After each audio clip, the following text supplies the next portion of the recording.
After a few unsuccessful attempts at recording a more formal version of this, I am just going to talk through the slides and address the digital audience in this new occasion, because how things have changed since first presenting a version of this without these slides with some of the images, but the slides I put together after the call to send papers around. I thought it would be nice to do maybe a more digital version.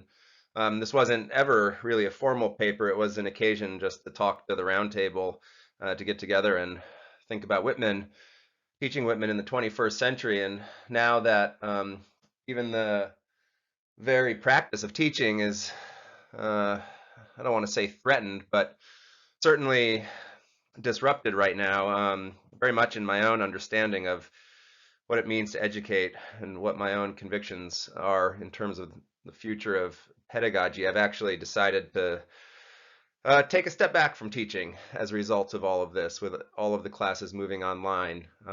Let my dean know that I'm just not interested in teaching in that mode. I'm not really interested in teaching right now, in this moment. I think there are other things that I need to do. So, in some ways, this is kind of a farewell. It's also a hello to all of my roundtable participants. Thank you again for such an engaging session, and certainly, what is definitely a memorable conference, which might be my last for a while in terms of an academic conference. So, um, on this new occasion, phones, jottings, archives, commonplace prudence, with material taken from the Walt Whitman Archive, edited by Folsom and Price, hosted University of Nebraska and Lincoln, with readings from specimen days and collect, and certainly some spontaneous comments. I've given this image to you initially in finding this notebook with Whitman's own handwritten note on the front. As you can read there, earliest and most important notebook of Walt Whitman. We'll see a specific page from inside where this line is taken from. Prudence is the right arm of independence. Putting this together, I was thinking a lot about just the concept of prudence, as actually all of this was, the beginnings of this pandemic were just kind of starting to show itself. Obviously, I'm from the Northwest. I don't live in Seattle, so all of you, I don't, know how much I was able to assuage your concerns, but I live on the Olympic Peninsula, so in some ways we've been still, thankfully, fairly isolated from everything happening in Washington, although um, everybody has all suspicions seem to be kind of coalescing. It's just a matter of time. Uh, what does prudence mean not just kind of in the idea of education, but specifically in the idea of teaching Whitman? In many ways, he's such kind of a poet of excess, and I've certainly delighted in that excess throughout my years as a student and a pseudo scholar and a writer of some kind, trying to understand how his own disciplined approach leads to that poetic overflow in many ways, our own American um, version of Wordsworth's famous comments in the Prelude, the spontaneous overflow of feeling, and at the same time being very measured in terms of practice. And one of the things that I wanted for the archive to demonstrate is just how much the materiality in Whitman's method matters, and to show, in particular, to think about how we can show students that they can be out there mucking about, getting their hands dirty, even if that's through an interface of technology, which is, right now certainly going to be more common, at least in the months ahead. So what can prudence teach us in kind of this current state of affairs? I've also taken as an epigraph a poem from Leaves of Grass, toward, in the latter part of the book here.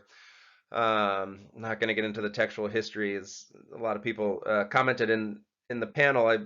But this idea of the commonplace, because I will talk about the idea of a commonplace book, or one of the terms that Whitman uses for his notebook.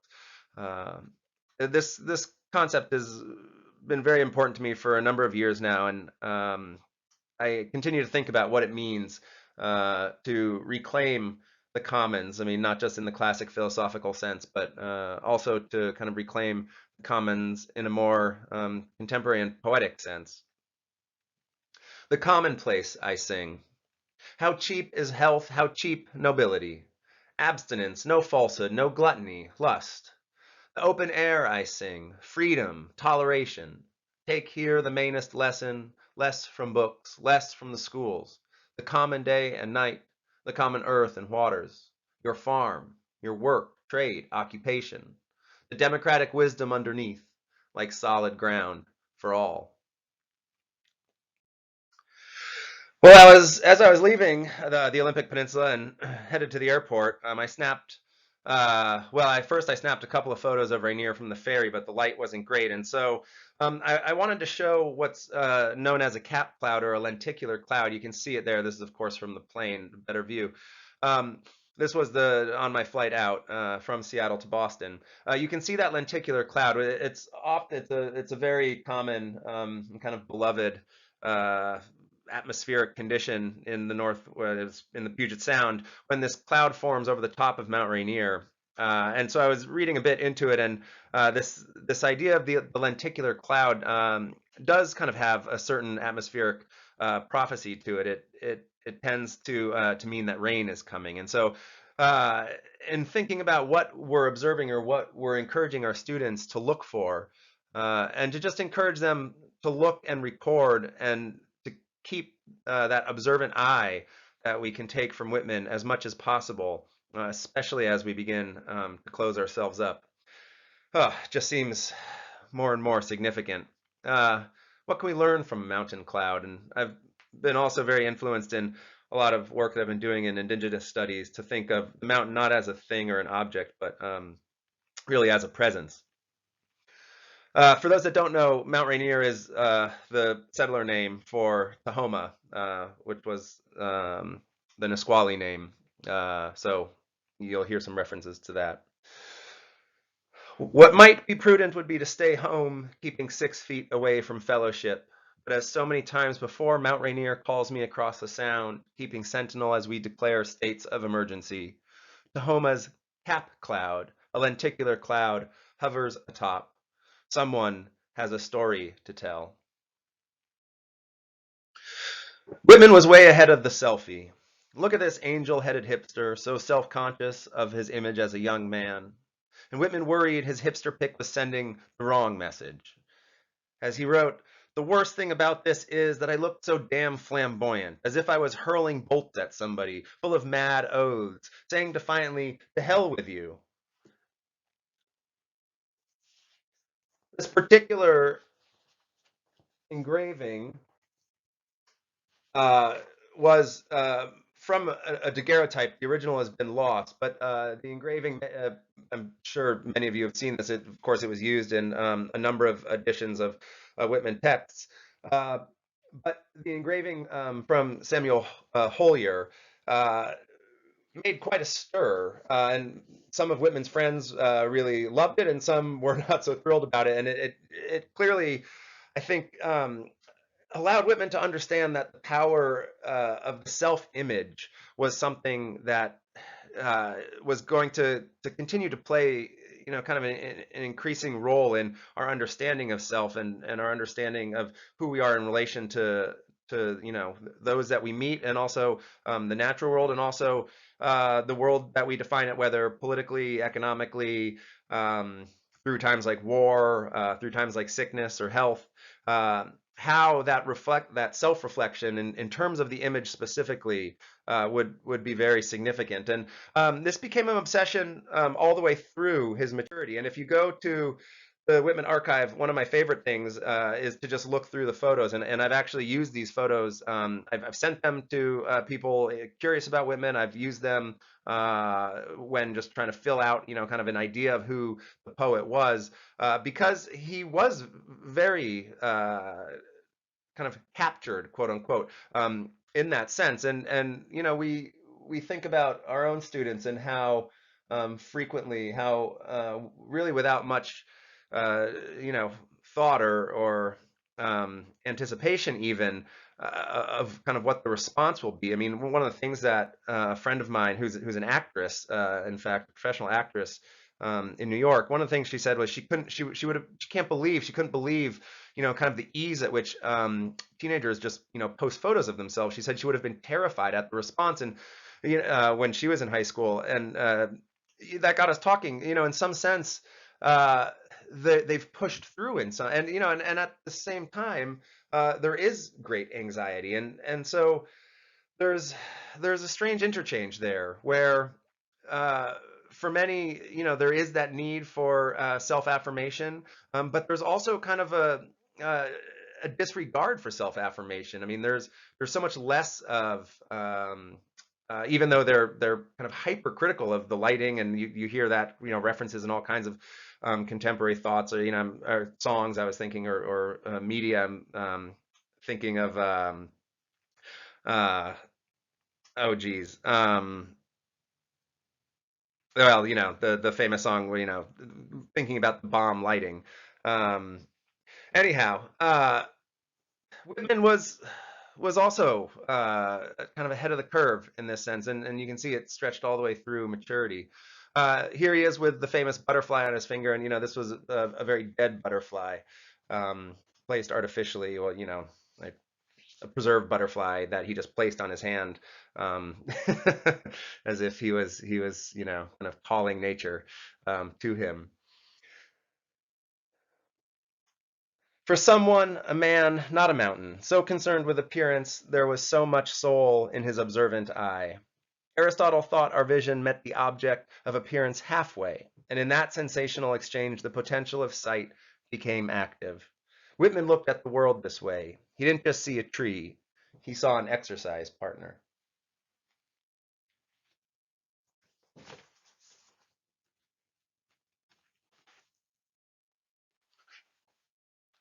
The Oaks and I. September 5, 77. As I write this, 11 a.m., sheltered under a dense oak by the bank where I have taken refuge from a sudden rain. I came down here. We had sulky drizzles all the morning, but an hour ago a lull, for the before mentioned daily and simple exercise I am fond of. To pull on that young hickory sapling out there, to sway and yield to its tough, limber, upright stem, happily to get into my old sinew some of its elastic fiber and clear sap. I stand on the turf and take these health pulls moderately and at intervals for nearly an hour, inhaling great draughts of fresh air. Wandering by the creek, I have 3 or 4 naturally favorable spots where I rest, besides a chair I lug with me and use for more deliberate occasions. At other spots convenient, I have selected, besides the hickory just named, strong and limber boughs of beech or holly, an easy reaching distance, for my natural gymnasia, for arms, chest, trunk muscles. I can soon feel the sap and sinew rising through me like mercury to heat. I hold on boughs or slender trees caressingly there in the sun and shade, wrestle with their innocent stalwartness, and know the virtue thereof passes from them into me. Or maybe we interchange. Maybe the trees are more aware of it all than I ever thought. And actually, you can see in the journal, the notebook page on the right, um, at the bottom there. This is kind of a mix of some parts from the Oaks and I, but it actually says in parentheses, actually about midway through the page, it says maybe we interchange I with love at any rate, and then at the bottom, uh, but the trees have the souls befitting to them. I am not all sure, but trees have the souls befitting to them.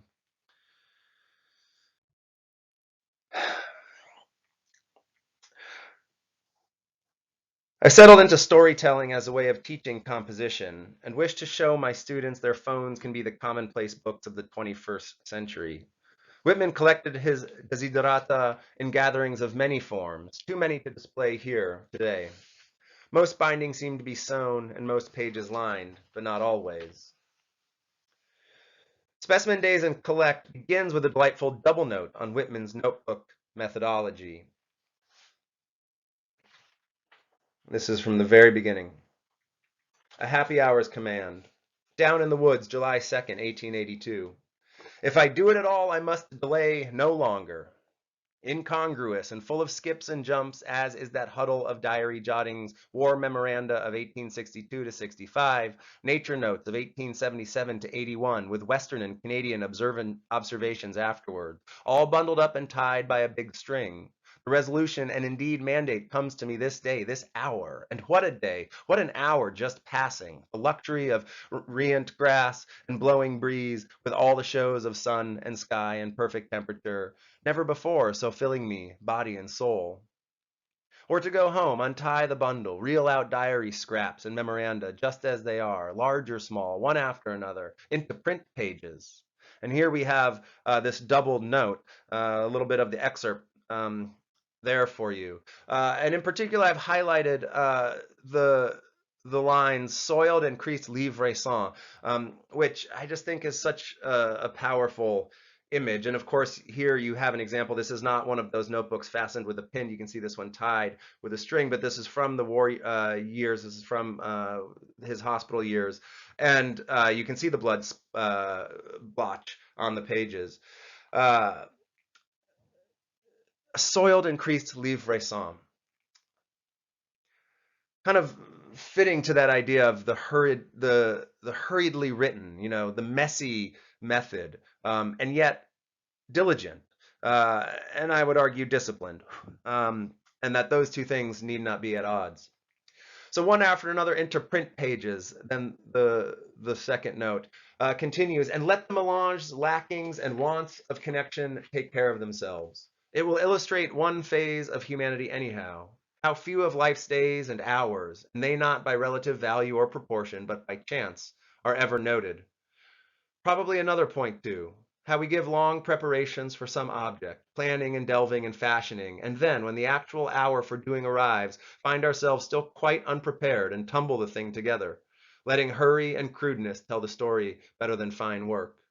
At any rate, I obey my happy hour's command, which seems curiously imperative. Maybe, if I don't do anything else, I shall send out the most wayward, spontaneous, fragmentary book ever printed. One of the reasons why I've loved this text and did some work with it in my dissertation and continue to come back to it because it is messy and because it's messy and yet at the same time so very composed. And I was going to say honest, but Whitman is very careful. And in fact, if you go, if you look at that last slide, you can see what he presents as kind of these diary jottings, as he says, diary jottings, impromptu jottings. Kept in quote little notebooks forming a special history of those years for myself alone, full of associations never to be possibly said or sung, end quote. He's still editing through these, and the evidence in the archive is overwhelming in terms of his editorial process. Tons of striking, cancellations, word replacements. I mean, all kinds of things. So let's see what else the archive has for us. I found this long format page, like a legal pad, and wanted to just show different forms of notebooks that he was using. Many of them were bound and kind of with kind of a simple cover, but again, not always. There were many different formats, and depending on kind of the time period or what was available, it was clear that the importance was just keeping the notebook, not necessarily kind of how it cohered in terms of his own chronology or sense of process. I think that was constantly evolving. Not that there was necessarily kind of a dedicated method to begin with, and maybe that's one of my points here is just that we have to let students develop that on their own more than maybe anything. We I don't know if we're equipped to teach them in terms of method very much. This I thought was telling. At the top, it's very faint, so I pulled it out. Some of this terminology that I thought also kind of fit nicely with the somewhat of the theme here, arguing, what would have been clearly problematic for Whitman, this sense of kyphosis, this deafness, dumbness, or dullness of any sense, kopos, a morbid lassitude. And then, the importance of the sensorium, the seat of sensation, doubtless the brain. And then moving down to liaison, a binding or fastening together. Even in that little combination there, you can see kind of a movement of a progression of thought, and intention.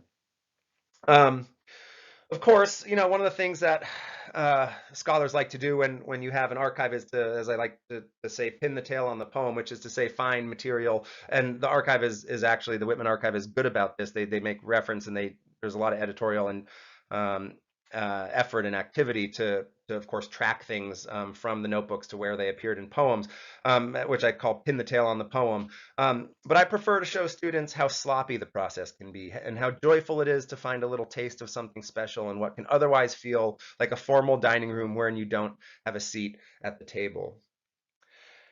And, this is also in kind of fitting with just a general disengagement with scholarship that I feel is just too limited in scope, and is not really relevant to, well, it's not relevant to my own pedagogical practice, or whatever that might be, or I don't think it's very relevant to the students. And so if we can invite them to make their own work relevant within the context of the class, not that they can just do whatever they want, but that they can see how their own activity, their own engagement, and here I'm thinking of, kind of specifically the idea of using a phone as a notebook, gathering a commonplace book, the things that they collect, not just posting selfies of themselves, but the things that they collect, where their eye might track, and putting those things together, and now they have immense capacity, and creating their little Snapchat stories, or whatever the case may be. They have immense capacity to actually construct narrative, and to have a much more compositional approach to, kind of this material. And we can see that very much in the spirit of Whitman, and this is one of the reasons why kind of teaching through the archive in terms of this process of gathering material, and then, kind of hurriedly working with it, I think is can be a powerful, almost, liberation. And I do think it's prudent. As I mentioned in the presentation, we all see it. Our students, read less and less, and they struggle to read, and they certainly struggle to write. Although hearing some of the comments from folks at other universities, colleges, universities, you have some excellent students. And hopefully, may that remain the case. Is the answer to impose more laws, more rules and regulations? Is that prudent? Reminder from the commonplace. Take here the mainest lesson, less from books, less from the schools. So here is the close-up of that page from the first and most important notebook. You can see at the top, Prudence is the right arm of independence. This page begins with, in many ways, a much more provocative line: death sooner than any mean dependence. And I say, if Providence has anything to say about it, of course, there's the etymological relationship between prudence and providence. If Providence has anything to say about it, Whitman is not mincing Jottings. This line has taken even more significance to me since returning from Boston. Death sooner than any mean dependence.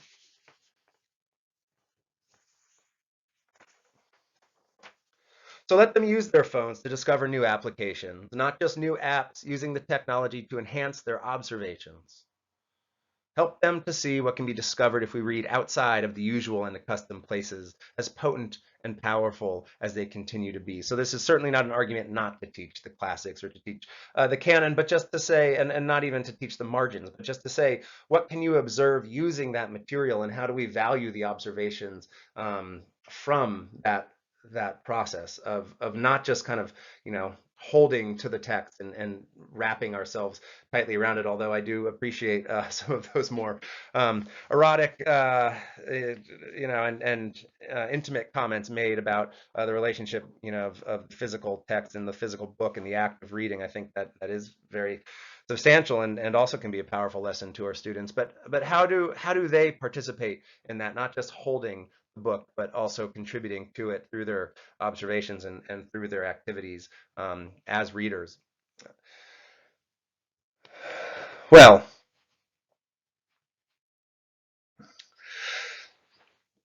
I wanted to give an example of uh, some kind of commonplace book like clippings. And this is from a page from one of the notebooks I found with two clippings from the Tribune, March 12th, 1852. And one describes a heroic act from a fire in Cambridge. That's the top, labeled 834. And below that, 835, a really disturbing and also, very, historical look at how the question of slavery was treated. This little affair occurred at Goldsboro, and if you read this closer, you'll see, of course, that kind of infamous euphemism, the peculiar institution, in scare quotes. And this is a story about a free man, a free black who had purchased his family, but then as he went into debt, they were then resold into slavery to cover his debts. And it gives the prices that they were sold, and then ends with the line, "This is a great country."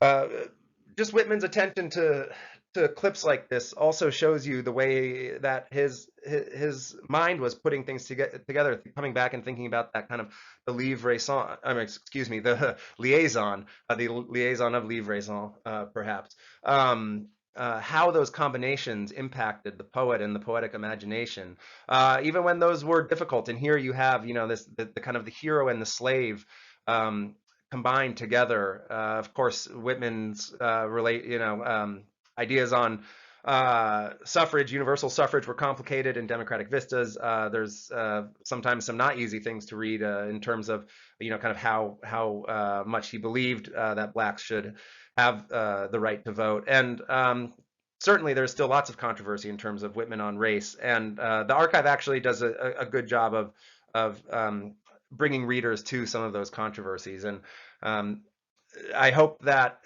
by going through archival material, looking at material that you might not otherwise find in a standard edition of a text, that you will uncover things like this that are difficult. And I remember in my dissertation process going through the archive, finding a story of a poet that I was working on, Thomas McGrath, a wonderful poet from North Dakota. I remember finding in an archive in North Dakota, um, just an old newspaper article clipping, and I had heard nothing about this, and a newspaper clipping about the fact that a news story that McGrath had killed a man.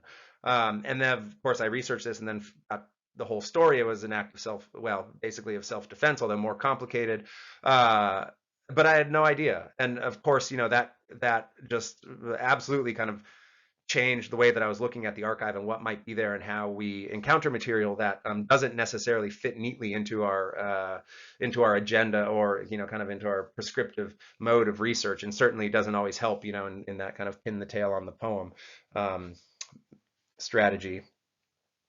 So just a final a couple of readings. This is from the section where Whitman addresses his commonplace book directly in Specimen Days. Samples of my commonplace book, and this is where this phrase, "Bacon, sane, and natural influences," is pulled. "I ought not to offer a record of these days, interests, recuperations, without including a certain old, well-thumbed commonplace book." And there's a note here, and there are samples of the commonplace book with quotes from Thoreau, from Euripides, from Emerson, some poems included in there, a whole range of things, and that's represented in the note in the text, which is nice. Um,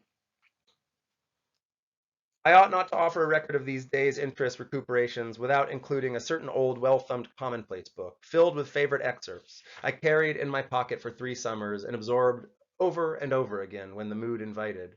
I find so much in having a poem or fine suggestions sink into me. A little then goes a great ways, prepared by these vacant, sane, and natural influences.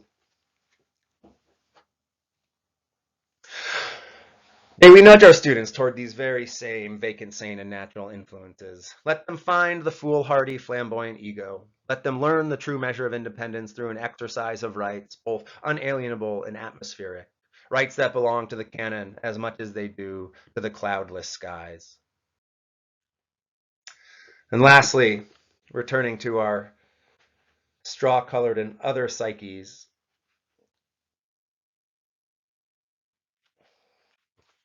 August 4, a pretty sight, where I sit in the shade, a warm day, the sun shining from cloudless skies, the forenoon well advanced.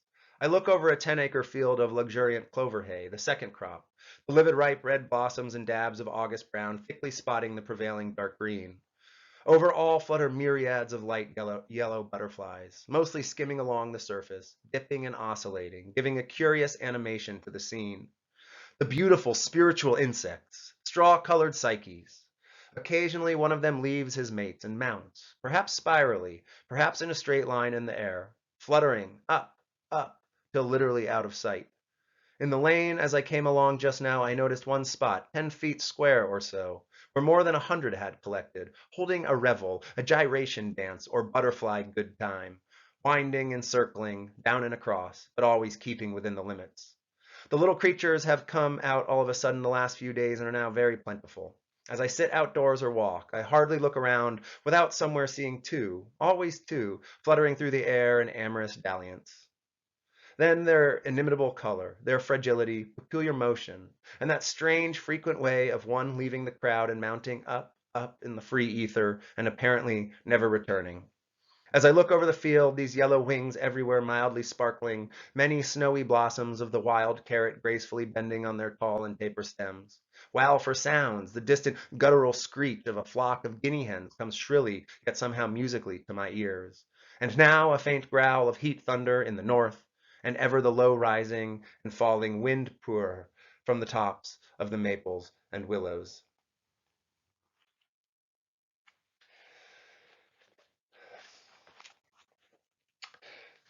It's not exactly time for revel, although I do encourage your own gyration dance, and as much as possible to have a butterfly good time.